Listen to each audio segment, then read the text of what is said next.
Horrible monster. രചന ആശാദേവി. അവതരണം Salim Karulai. Horrible monster. രചന ആശാദേവി. അവതരണം സാലിം കരുളായി. ചന്തു തൻ്റെ മിഴികൾ തുറന്നു. അത്യാഡംബരമായൊരു മുറിയിലാണ് താനുള്ളതെന്ന് മനസ്സിലായതും ഭീതിയോടെ അവൾ ചാടി എഴുന്നേറ്റു. യാതൊരു ദയയും കൂടെ അതൊരു മനുഷ്യനെ വെടിവെച്ച് കൊന്ന സൂര്യയുടെ മുഖം മൂർക്കി അവളിൽ ഭീതി നിറഞ്ഞു. അതവനും മനസ്സിലായി. ഇനി അവൾക്ക് മുമ്പിൽ അഭിനയിച്ചിട്ട് കാര്യമില്ല. തന്നിലെ സത്യം ഒരിക്കലും നാട്ടിലുള്ള അറിയാനും പാടില്ല. പ്രീതി അവൾക്ക് അടുത്തേക്ക് വന്നതും ചന്തു ആദ്യമായി ഭയത്തോടെ അവനെ നോക്കി. അവളുടെ മിഴികൾ അവനിലാകെ അവിശ്വസതയോട് ഓടി നടന്നു. തനിക്ക് മുമ്പിൽ നിൽക്കുന്നവൻ സൂര്യയാണെന്ന് വിശ്വസിക്കാൻ പോലും അവൾക്ക് സാധിച്ചില്ല. തനിക്ക് മുമ്പിൽ ഭയന്ന് വിറച്ച് നിൽക്കുന്നവളെ അവൻ വശ്യമായെന്ന് നോക്കി. അവൻ്റെ മിഴികളിലെ തീഷ്ണതയിൽ അവൾ വല്ലാത്തൊരു തരം ഭീതിയോടെ മുഖം താഴ്ത്തി. അവളുടെ പരൽമേലിനെ പോലെ പിടയുന്ന കരിമിഴികൾ അവനിലെ ചെകുത്താനി ഉണർത്തി. അവളുടെ വിറയിൽ കണ്ട് പാഞ്ഞു ചെന്ന് അവനവൾ വലിച്ച് തൻ്റെ നെഞ്ചിലേക്ക് ഇട്ടു. നിനക്കെന്നെ പേടിയാണോ പത്മ? അവൻ അവളിലേക്ക് അമർന്നുകൊണ്ട് ചോദിച്ചതും അവളുടെ മിഴികൾ നിറഞ്ഞൊഴുകി. അവളുടെ ശരീരത്തിൻ്റെ വിറയിൽ അവൻ തൻ്റെ കൈകളിൽ തൊട്ടടിഞ്ഞു. ആരാ നിങ്ങൾ? വിറയിലൂടെ ചോദിച്ചു പോയവൾ. അവൻ ചെറുതായി പുഞ്ചിരിച്ചുകൊണ്ട് അവളെ നോക്കി. കുറച്ച് സമയം വരെ ഞാൻ സൂര്യനാരായണനായിരുന്നു, ഒരു പാവം നാട്ടിൻപുറത്തുകാരൻ. എന്നാൽ ഏത് നിമിഷമാണോ ഞാൻ ഈ മുംബൈ എന്ന മഹാനഗരത്തിലേക്ക് കാലുകുത്തിയത്, ആ നിമിഷം സൂര്യനാരായണൻ എന്ന ഞാൻ താൽക്കാലികമായി മരണപ്പെട്ടു കഴിഞ്ഞു. നിന്റെ മുമ്പിൽ ഇപ്പോൾ നിൽക്കുന്നത് ഞാനാ, പ്രതിദേവ് ദേശായി, നിന്റെ സൂര്യയുടെ മറ്റൊരു മുഖം. അവൻ്റെ ശബ്ദം ആ ഭിത്തികളെ പോലും വിറപ്പിച്ചു. എനിക്കിതൊന്നും അറിയണ്ട, എല്ലാം കൂടെ കണ്ടിട്ട് എനിക്ക് ഭ്രാന്ത് പിടിക്കുന്നു. എനിക്കെൻ്റെ സൂര്യനെ തിരികെ വേണം. എനിക്ക് തിരികെ എൻ്റെ നാട്ടിലേക്ക് പോകണം. നിങ്ങളുടെ ഈ പുതിയ ഭാവങ്ങളോട് എനിക്ക് വല്ലാതെ വെറുപ്പ് തോന്നുന്നു.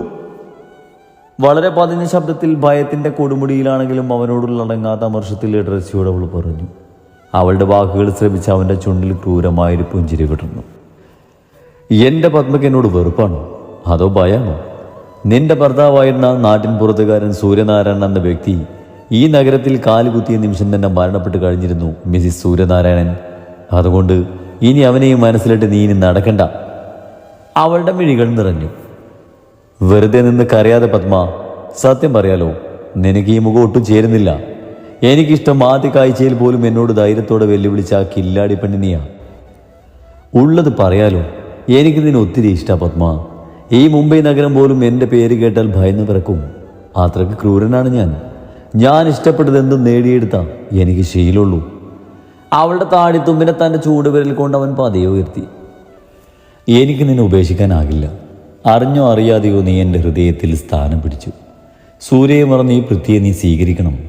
ഈ പൃഥ്വിയാണ് നിനക്ക് എല്ലാം. നിന്റെ സൂര്യയെ നീ മറന്നേ മതിയാകും. അവനെ മറന്ന് ഇന്നു മുതൽ നിന്റെ ഭർത്താവിൻ്റെ സ്ഥാനം നീ എനിക്ക് തരണം പത്മ. നിന്റെ ഭർത്താവായിരുന്ന സൂര്യനാരായണൻ മരണപ്പെട്ടു എന്ന് നീ ഉൾക്കൊണ്ടേ മതിയാകൂ. അവനെ ഓർത്ത് നീ ഇനി ജീവിക്കരുത്. പകരം ഈ എന്നെ നീ നിന്റെ മനസ്സിൽ നിറക്കണം. ഈ പൃഥ്വിയുടെ മാത്രം പെണ്ണായി നീ മാറണം. അവൻ്റെ അലർച്ചയിൽ ആ പൊട്ടിപ്പണ്ണ് ഹൃദയം പൊട്ടും വിധം ഭയന്നുറക്കെ കരഞ്ഞുപോയി.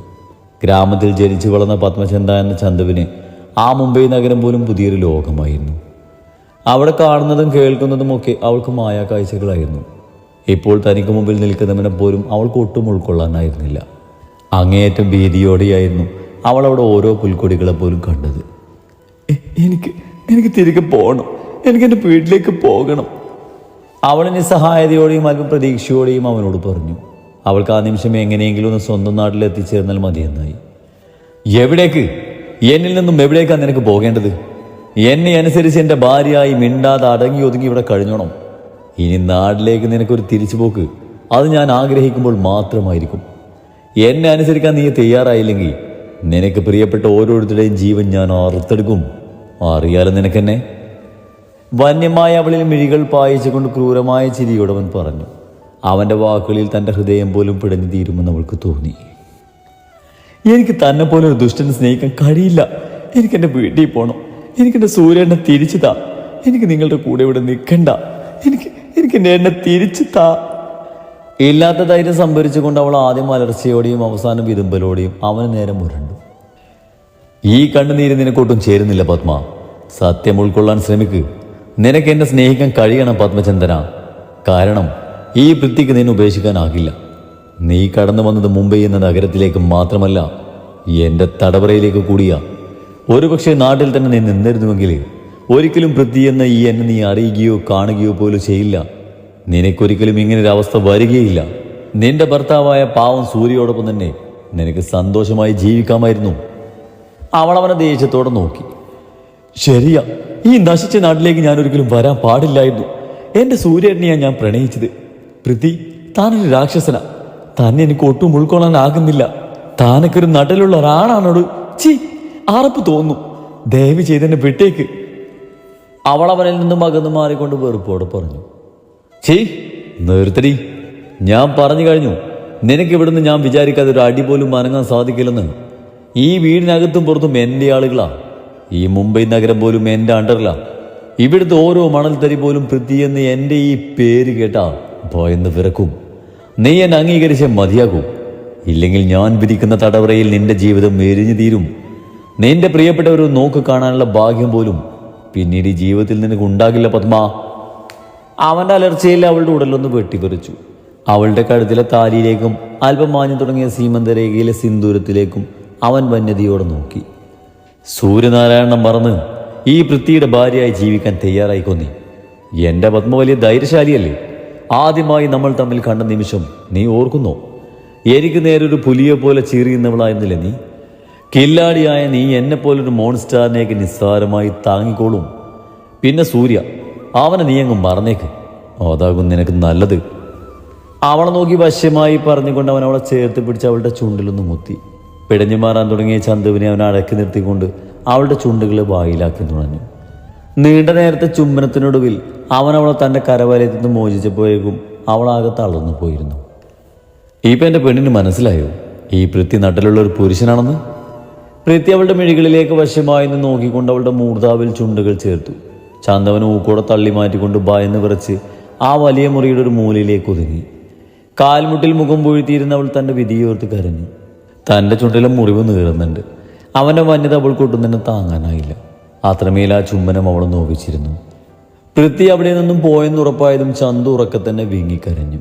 സൂര്യനാരായണൻ എന്ന ഭർത്താവിനൊപ്പം കല്യാണശേഷം ഈ നാട്ടിലേക്ക് വരാൻ തോന്നിയ ദിവസത്തെ ഓർത്ത് അവൾക്ക് വല്ലാത്ത സങ്കടവും ദേഷ്യവും തോന്നി. തൻ്റെയോ തൻ്റെ ഭർത്താവിൻ്റെയോ കാര്യങ്ങളൊന്നും അറിയാതെ വിഡ്ഢിയാക്കപ്പെടുന്ന നാട്ടിലുള്ള ഇരു കുടുംബങ്ങളെയും ഓർത്ത് അവളുടെ ഉള്ളും വല്ലാതെ പിടഞ്ഞു. ഇതേ സമയം പൃഥ്വി തൻ്റെ പ്രതിബിംബം കണ്ണാടിയിലേക്കൊന്ന് നോക്കി. അവൻ്റെ മിഴികളിൽ വിവേചിച്ചറിയാൻ സാധിക്കാത്ത വിധം പല ഭാവങ്ങളും മിന്നിമറഞ്ഞു. കഴിയില്ല ചന്തു, നിന്നെ വിട്ടുകളയാൻ എനിക്ക് കഴിയില്ല. നീ ഒരിക്കലും എന്നിലേക്ക് വരാൻ പാടില്ലായിരുന്നു. ഈ പൃഥ്വി ഒരു ക്രൂരനാ, അങ്ങേയറ്റം മോശക്കാരനും ദുഷ്ടനുമാ. ഈ മുംബൈ നഗരം മടക്കി ഭരിക്കുന്ന നമ്പർ 1 ക്രിമിനലാ ഞാൻ. ഇതിൽ നിന്നൊരു മടക്കം എനിക്ക് അസാധ്യമാണ്. നീ എന്നെ അംഗീകരിച്ചേ മതിയാകും. നിന്റെ സൂര്യയെപ്പോലൊരു പാവമാവാൻ ഈ പൃഥ്വിക്ക് ഒരിക്കലും സാധിക്കില്ല. കാരണം സൂര്യല്ലേ പൃഥ്വി. നിന്റെ സൂര്യക്ക് നിന്നെ വേദനിപ്പിക്കാൻ സാധിക്കില്ലായിരിക്കും. എന്നാൽ ഈ പൃഥ്വിക്ക് നിന്നെ എന്നല്ല ആരെയും വേദനിപ്പിക്കാൻ യാതൊരു മടിയുമില്ല. പോക്കറ്റിൽ നിന്നൊരു ചുരുട്ടെടുത്ത് അവൻ ചുണ്ടിൽ ചേർത്ത് വല്ലാത്തൊരു തരം വന്യഭാവത്തോടെ അവൻ ആ ചുരുട്ടിന് തീ കൊളുത്തി. തനിക്ക് തൊട്ടുപിറകിൽ പ്രാണന് വേണ്ടി കിടന്ന് പിടയുന്ന തൻ്റെ ശത്രുവിനെ അവനൊന്ന് തിരിഞ്ഞു നോക്കി. എൻ്റെ നാട്ടിൽ പോലും എനിക്ക് പിന്നാലെ നീയുണ്ടായിരുന്നു. നിന്റെ ആളുകൾ എന്നെ ഓരോ നിമിഷവും വാച്ച് ചെയ്തു. ട്രെയിനിൽ പോലും നീയൊക്കെ കൂടി എന്നെ വളഞ്ഞു. എന്നിട്ട് എന്തായടാ പുന്നാര മോനെ? പറഞ്ഞതും യാതൊരു ദേയും കൂടെ അതിരിപ്പിൽ തിരികെ വെച്ചിരുന്ന ഗണ്ണെടുത്ത് അവൻ അയാളെ ഷൂട്ട് ചെയ്തു. ആ വെടിയൊച്ചയും അയാളുടെ അലർച്ചയും കേട്ട് അകത്തെ മുറിയിൽ നിന്ന് ചന്തുവിൻ്റെ ഉടൽ വെട്ടിവിറച്ചു. അവൾ കൂടുതൽ ഉച്ചത്തിൽ അലറിക്കരഞ്ഞു. അവൻ മാറി സൂര്യനാരായണൻ എന്ന കപടവേഷം അഴിച്ചു വെച്ചുകൊണ്ട് പൃഥ്വി എന്ന റിയൽ മോൺസ്റ്ററായി. സമയം കടന്നുപോയി. നേരം ഉച്ചയോടെടുത്തു. വെളുപ്പിന് 7 മണിക്കായിരുന്നവർ മാൻഷനിലേക്ക് വന്നത്. ഈ നേരം അത്രയും കണ്ണുനീർ വാർത്തുകൊണ്ട് ചന്തു ബെഡിൽ ചടഞ്ഞുകൂടി കിടന്നു. അവളുടെ മനസ്സിലേക്ക് സൂര്യയുടെ പഴയതും പുതിയതുമായ ഓരോ ഭാവങ്ങളും തെളിഞ്ഞു വന്നു. അവൻ്റെ ശാന്തത, വായിൽ കയ്യിൽട്ടാൽ പോലും കടിക്കാത്ത പാവം പിടിച്ച സ്വഭാവമൊക്കെയും വെറും മുഖംമുടി മാത്രമായിരുന്നു.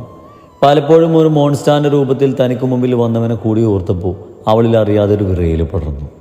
സമയമേറെ വൈകിയിട്ടും അവൾ ആ കിടപ്പ് തന്നെ കിടന്നു.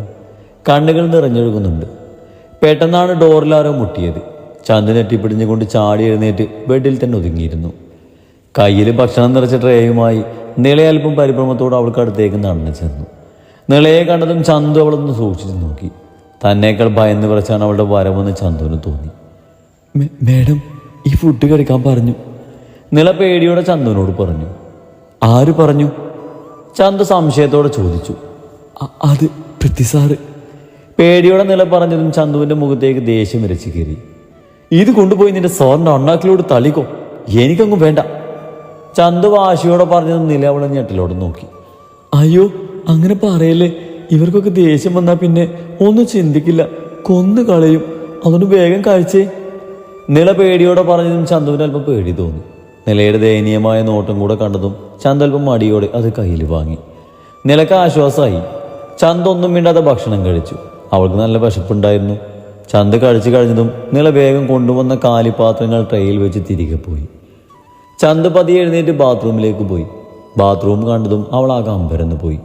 അത്രയും വലുപ്പവും ഭംഗിയും നിറഞ്ഞ ബാത്റൂം അവൾ ആദ്യമായി കാണുകയായിരുന്നു. കൂടുതൽ നിന്ന് ആസ്വദിക്കാതെ പെട്ടെന്ന് അവൾ ഫ്രഷായി ഇറങ്ങി. തിരികെ ഇറങ്ങിയതും അവൾ ആ മുറി മൊത്തത്തിലൊന്ന് നോക്കി. അത്യാഡംബരം നിറഞ്ഞ വലിയൊരു ബെഡ്റൂമായിരുന്നത്. വില കൂടിയ സാധനങ്ങളിലേക്ക് അവൾ കൗതുകത്തോടെ നോക്കി. അവളുടെ കണ്ണുകൾ നാലും ചുറ്റും പാഞ്ഞു. വാതിൽപ്പടിയിലേക്ക് മിഴികൾ നീണ്ടതും അവൾ ആകെ ഒന്ന് വിറച്ചുപോയി. ബ്ലാക്ക് പാൻറ്റും ബോഡി ഫിറ്റ് ഷർട്ടും ധരിച്ച് കട്ടളപ്പടയിൽ വലം കൈ താങ്ങി സ്റ്റൈലിൽ നിൽക്കുകയാണ് സൂര്യ. അവൻ അടിമുടി മാറിപ്പോയത് കണ്ട് ചന്തം പിടിച്ചു. താടിയും മുടിയൊക്കെ ജെല്ല് തേച്ച് ഒതുക്കി വെച്ചിട്ടുണ്ട്. കയ്യിൽ വില കൂടിയ വാച്ചും മോതിരവും കഴുത്തിലൊരു ഗോൾഡൻ ചെയിനുമൊക്കെയായി മറ്റാരെയോ പോലെ തോന്നിപ്പിച്ചു. കണ്ണുകളിൽ ക്രൗര്യവും വന്യതയും മാത്രമാണ് ഇപ്പോൾ നിറഞ്ഞു നിൽക്കുന്നത്. ആ മുഖത്തെ നിഷ്കളങ്കതയൊക്കെ മരിച്ചു പോയതുപോലെ. അവൻ പതിയെ അവൾക്ക് അടുത്തേക്ക് നടന്നു. ചന്തു വിറയിലൂടെ മുഖം താഴ്ത്തി. സൂര്യ കയ്യിലിരുന്ന മൊബൈൽ അവൾക്ക് നേരെ നീട്ടി. സംശയത്തോടെ അവൾ അവനെയും അവൻ്റെ കയ്യിലെ ഫോണിനെയും നോക്കി കണ്ണു ചുരുക്കി. പുരികമുയർത്തി മൊബൈൽ വാങ്ങാൻ അവൻ അവൾക്ക് നിർദ്ദേശം കൊടുത്തു. മടിയോടെ ചന്തു മൊബൈൽ വാങ്ങി കാതോട് ചേർത്തു. ഹലോ, പതിയെ അവൾ വിളിച്ചു. മോളെ ചന്തു, ഓർക്കൊക്കെ കഴിഞ്ഞോ? മറുപുറത്തു നിന്നും കേൾക്കുന്ന പ്രഭയുടെ ശബ്ദത്തിൽ ചന്തുവിൻ്റെ മിഴികൾ നിറഞ്ഞു. ആമേ, വിതുമ്പലോട് അവൾ വിളിച്ചു പോയി. എന്നാൽ അവളുടെ ശബ്ദത്തിലെ മാറ്റം തിരിച്ചറിഞ്ഞതുപോലെ സ്പീക്കറിലിട്ട് അവളുടെ സംസാരം കേട്ട് ലച്ചുവും നാരായണനും ശാന്തയും വീണുവും എല്ലാം മുഖം ചൊളിച്ചു. എന്തു പറ്റിയ കുഞ്ഞേ? നാരായണൻ പേടിയോടെ ചോദിച്ചതും ചന്തു നിറഞ്ഞ തൻ്റെ മിഴികൾ അമർത്തി തുടച്ചു. നിക്കിവിടെ അത് സൂര്യേട്ടനല്ല.